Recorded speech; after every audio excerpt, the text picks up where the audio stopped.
introduce Sri D.N. Prasad sir. Sri D.N. Prasad, a mining engineer from Osmania University, passed out in the year 1978, and he was the topper of his batch and obtained 2 gold medals.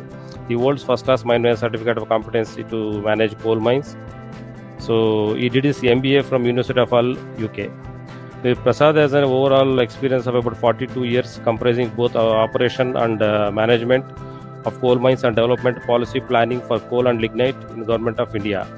He served Coal India Limited and Singareni Collieries Company Limited for about 11 years before joining Government of India in the year 1990.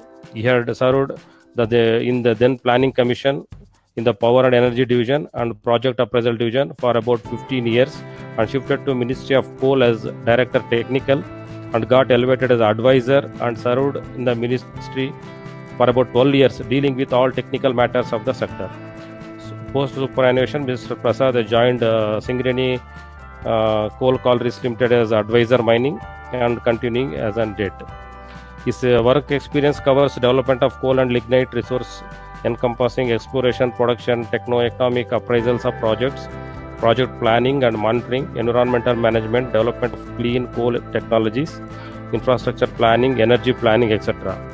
He has been instrumental in formulating a number of policies for coal sector of the country like GCV-based grading and trading of thermal coals, development of policy for UCG, developing a mining plan and mine closure plan guidelines, etc. He has represented Government of India in a number of bilateral and multilateral working groups on energy and coal.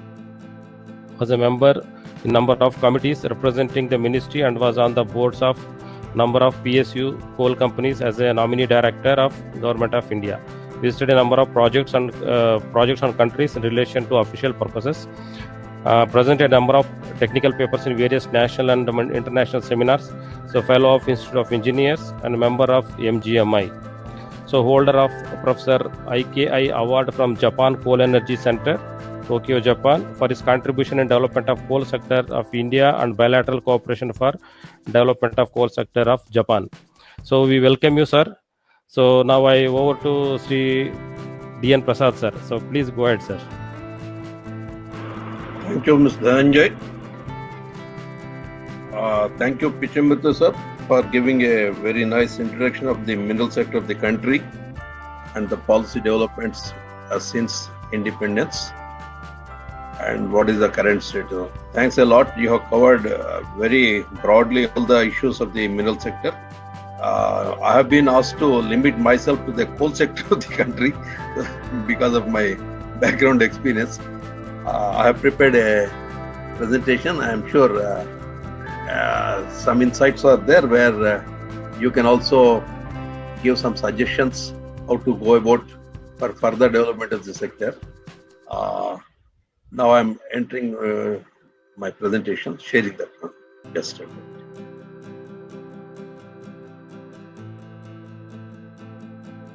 Is it okay? Yes, sir. Yes, sir. It's okay, sir. Please go ahead, sir. Okay. Good morning once again to the panel members and the other participants who are not visible on the screen. Nice arrangement, and thanks to MEAI Bangalore chapter for arranging such brainstorming sessions and the important issues like mineral policy of the country. Thanks once again to my friend Dr. Venkatesh, who has approached me to join this discussion. So now going to this one, the structure which I would like to present the slides is what is the current status of our coal sector and what was the situation pre-independence era and post-independence era, how the nationalization of mines has taken place, what was the reason for captive coal mining, and how there was observations from the CAG, then the intervention of Supreme Court about the legality of captive mining, then the amendments as mentioned by Dr. Pichimittu regarding the MMDR Act, then promulgation of CMSP Act, then the auction of coal blocks, how this methodology has been approved by the cabinet, what is the latest, the Mineral Laws Amendment Bill to 2020, March 20, and the new methodology for auction of coal blocks where some things can be some examples can also be discussed about.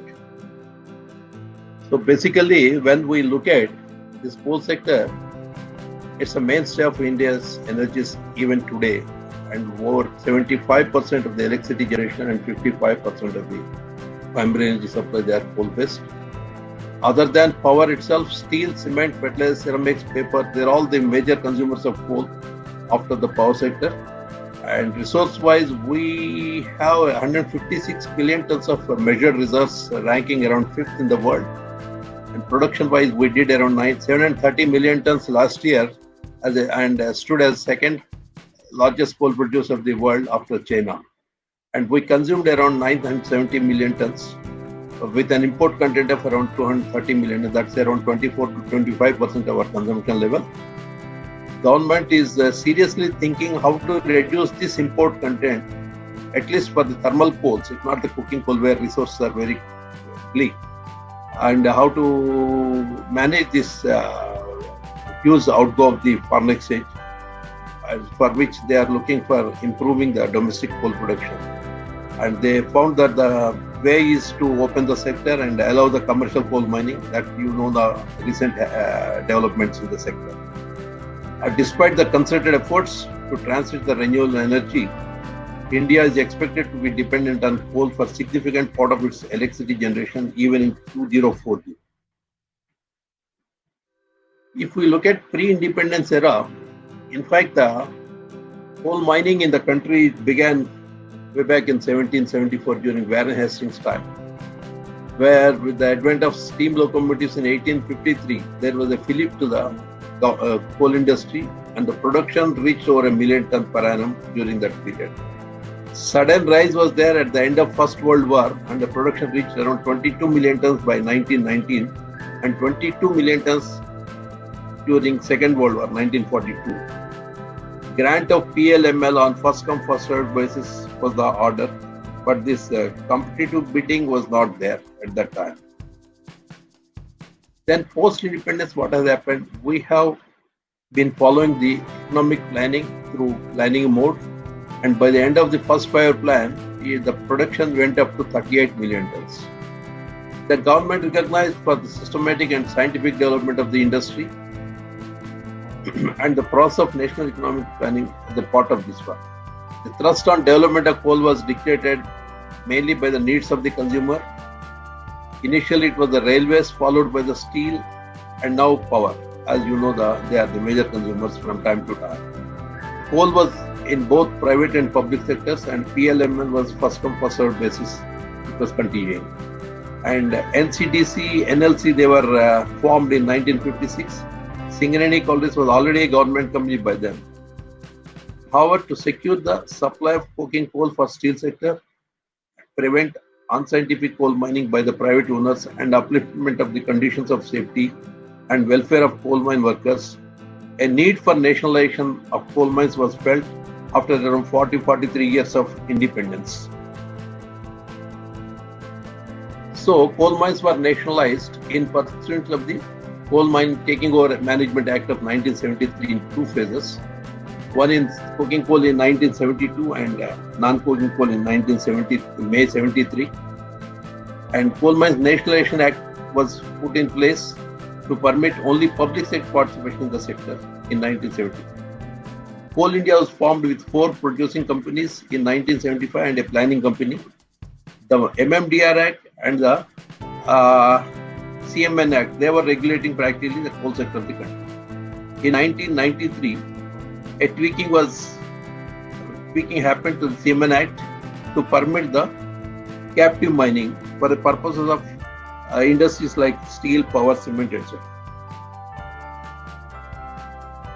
So under the Nationalization Act, the allotment of coal mines for captive use was based on the recommendations of a high-powered committee chaired by Secretary Ministry of Coal. When captive mining was allowed, then government started allocating blocks through a screening committee mechanism, which was headed by the Secretary of the Coal.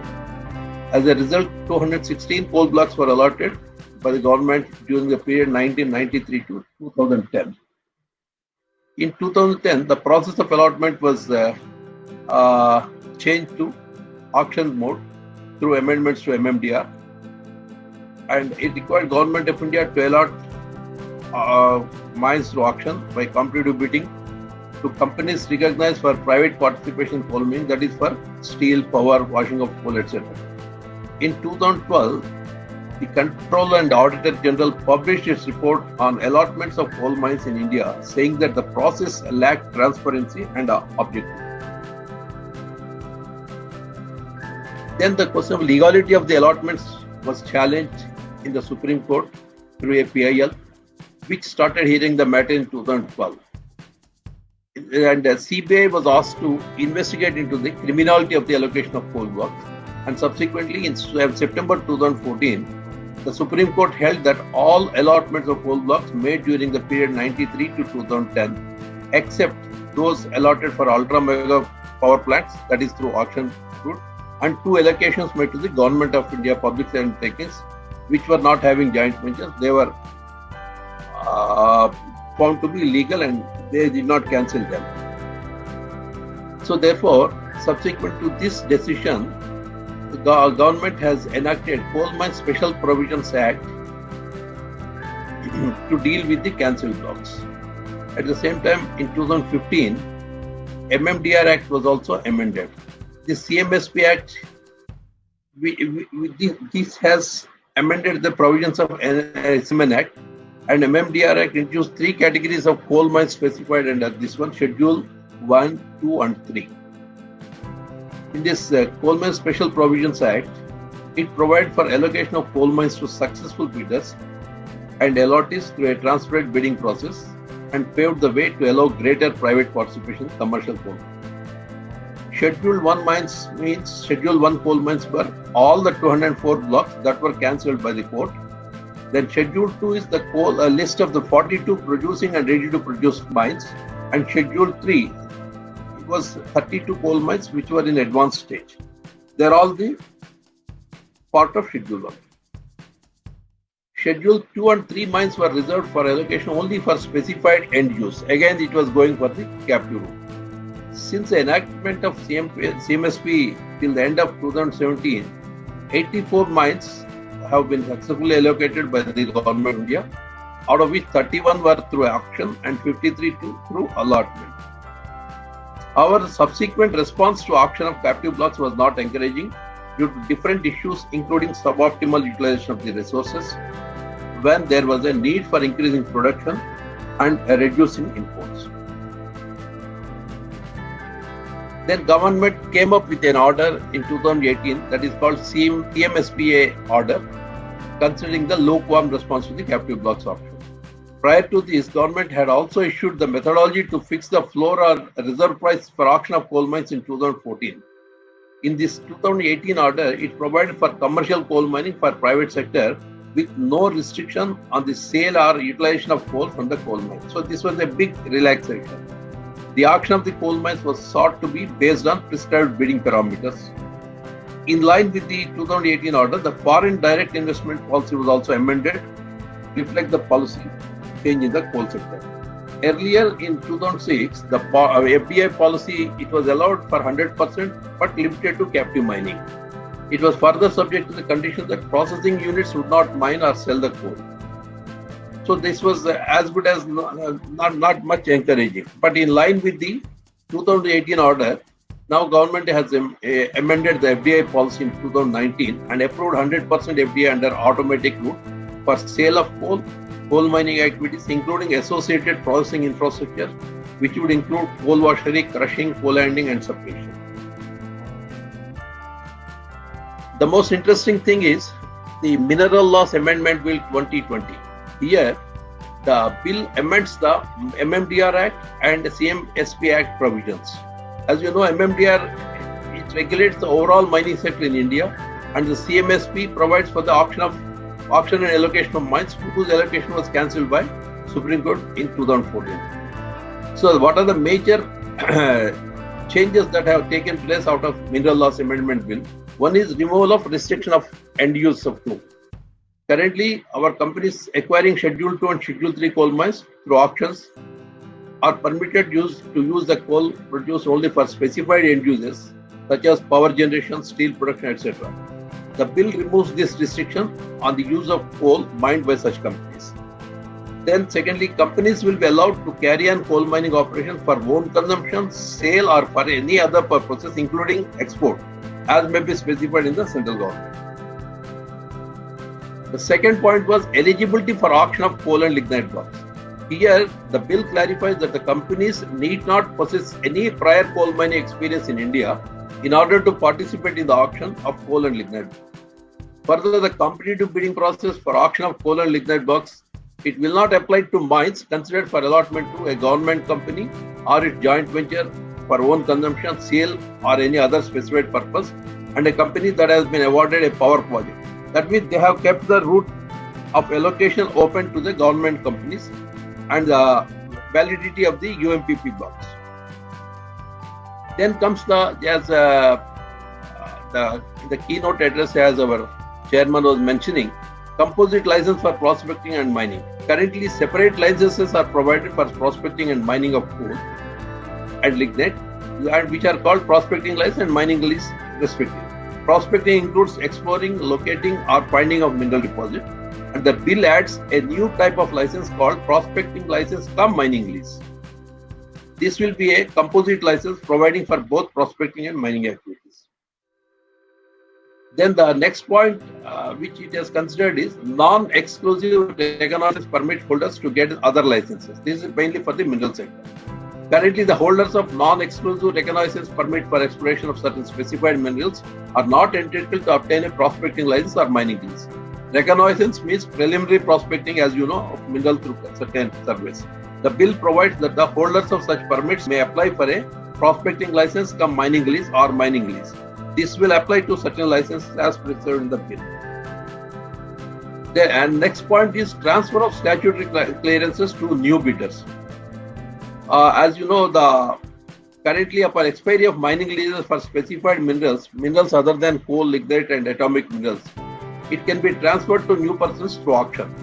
This new lessee is required to obtain statutory clearances before starting mining operations. The bill provides that the various approvals, licenses, and clearances given to the previous lessee will be extended to the successful bidder for a period of 2 years. During this period, the new lessee will be allowed to continue mining operations. However, the new lessee must obtain all the required clearances within this 2 years period.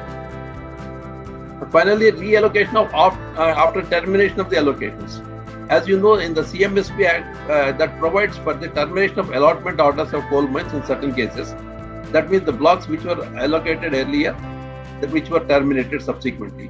The bill adds that such mines may be reallocated through auction or allotment as may be determined by the central government. The central government will appoint a designated custodian to manage these mines until they are reallocated. This custodian route was also opened. Then your prior approval from the central government, which was the requirement earlier for this thing, and now it is done away with. Under the MMDR Act, state governments require prior approval of the central government for granting reconnaissance permit, prospecting license, or mining lease for coal and lignite. The bill provides that prior approval of the central government will not be required in granting these licenses for coal and lignite in certain cases. These include cases where the allocation has been done by the central government and the mining block has been reserved to conserve a mineral. Advance action. This is under MMDR Act. Mining leases for specified minerals other than coal and atomic minerals are auctioned at the expiry of the lease period. The bill provides that state governments can take advance action for auction of a mining lease before it expires. The bill was approved and enacted on 13th of March 2020 after obtaining the assent of the President of India. So, in nutshell, what they have done under this mineral bill is auction of mines for sale of coal under MMDR and CMSP has been approved. CMSP Act and amended through mineral laws for auction of unexplored and partially explored coal blocks for prospecting license cum mining lease. All auctions of coal mines will be for sale of coal only and no restriction on utilization of coal. And mineral concession rules, CMSP amendment rules, coal block allocation rules, they have been notified. National Coal Index implemented to create a transparent market-based pricing mechanism. This was a new development. Otherwise, earlier only the notified prices of Coal India and Singareni, they were in the picture. Now there will be a coal index which will be adjusted considering the imported coal price as well. Amendment in FDI policy to allow 100% FDI under automatic route for coal mining activities for sale of coal. Now coming to the new methodology and what are the bid parameters which were being touched upon by Dr. Pichamittu earlier.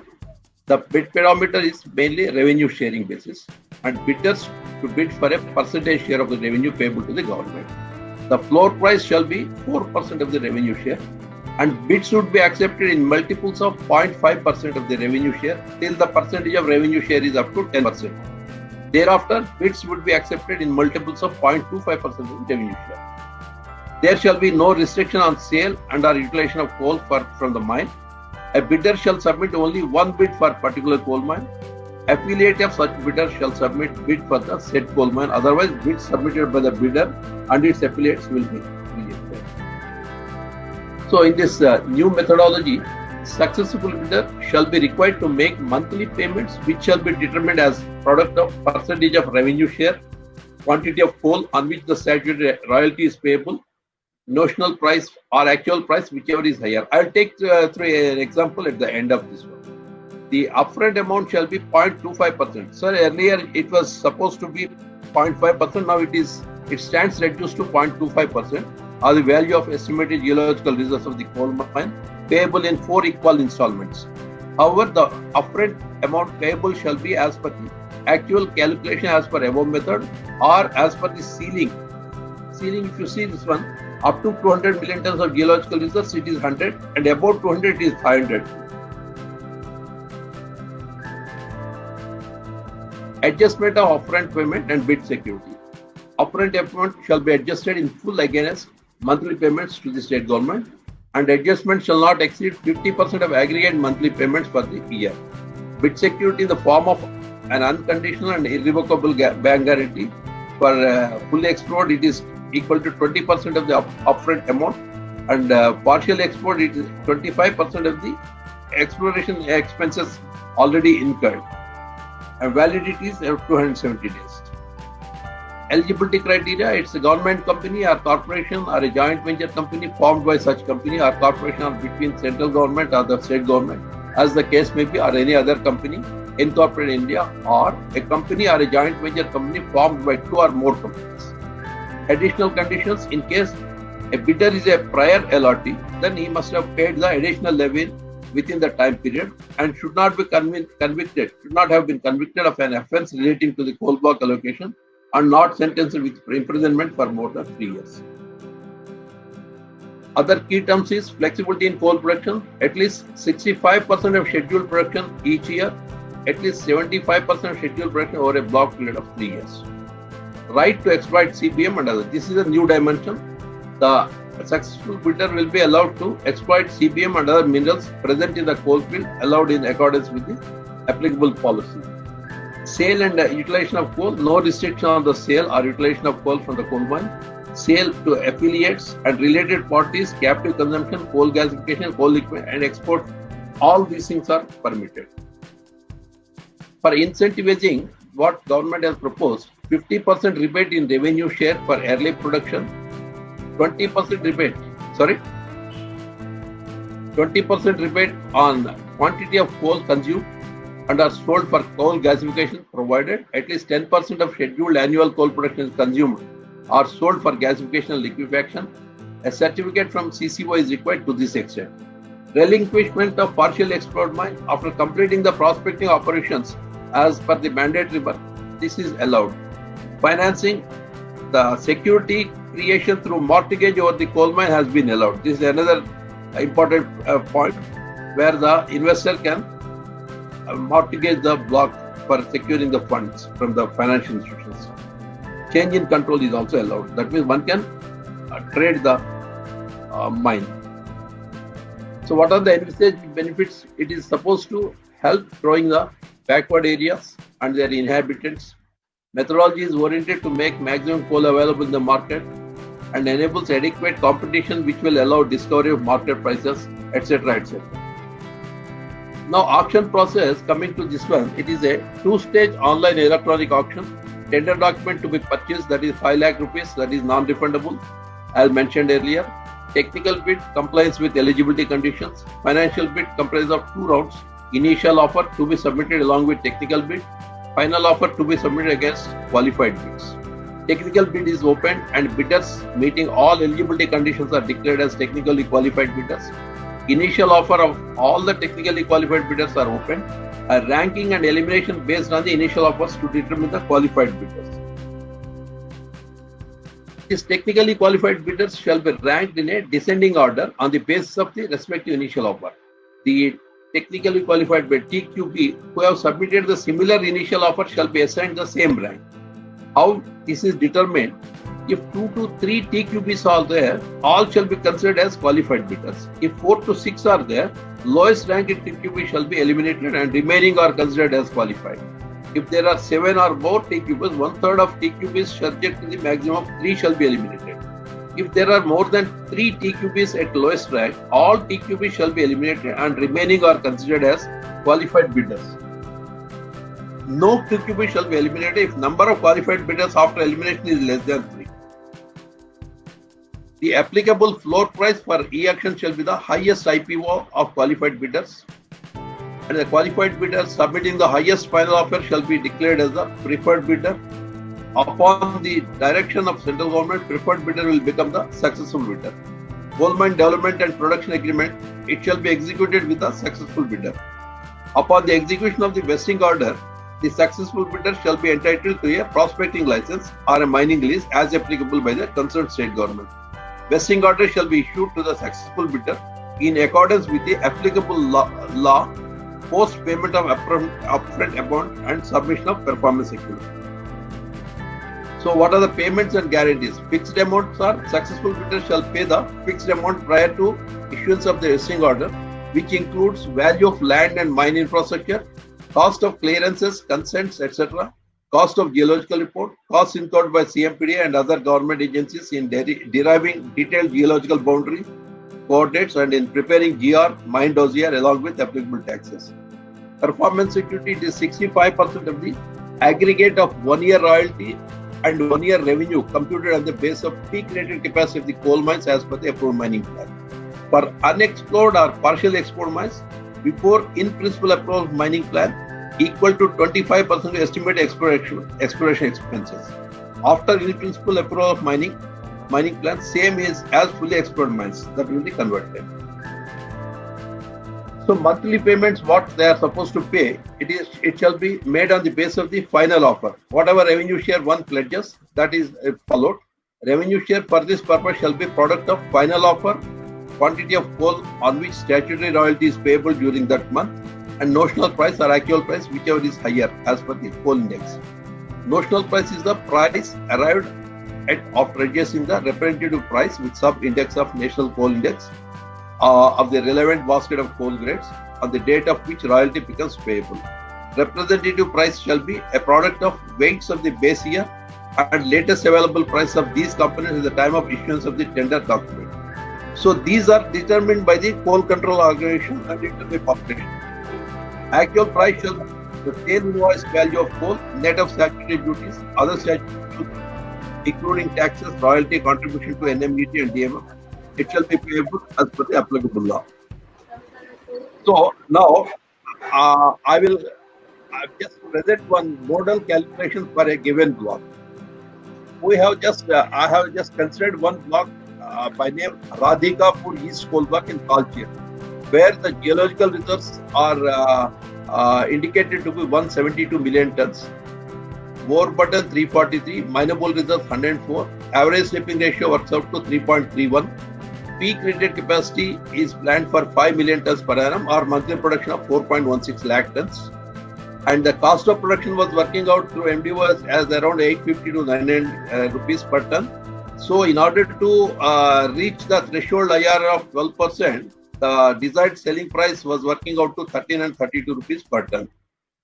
Assuming a base price revenue share of 4% commitment by the bidder, upfront fee will be at the rate of 0.25% of the geological reserves, that is 172 million tons multiplied by the price 1332 multiplied by 0.25%. So that is 57.27 crore to be paid in 4 installments each of 14.32 crore. And whereas monthly payment is, this is proposed revenue share, that is 0.04, that's what multiplied monthly production, that is 2.22 crores also. Their bid security at the rate of 20% of the upfront amount, that comes to around 11.45 crore. Performance security at the rate of 65% aggregate 1 year royalty certain side, it comes to 87.24 crore. So total outgo in the first year, it works out to 182.6 crore. Where nice screen nahi dikh raha hai.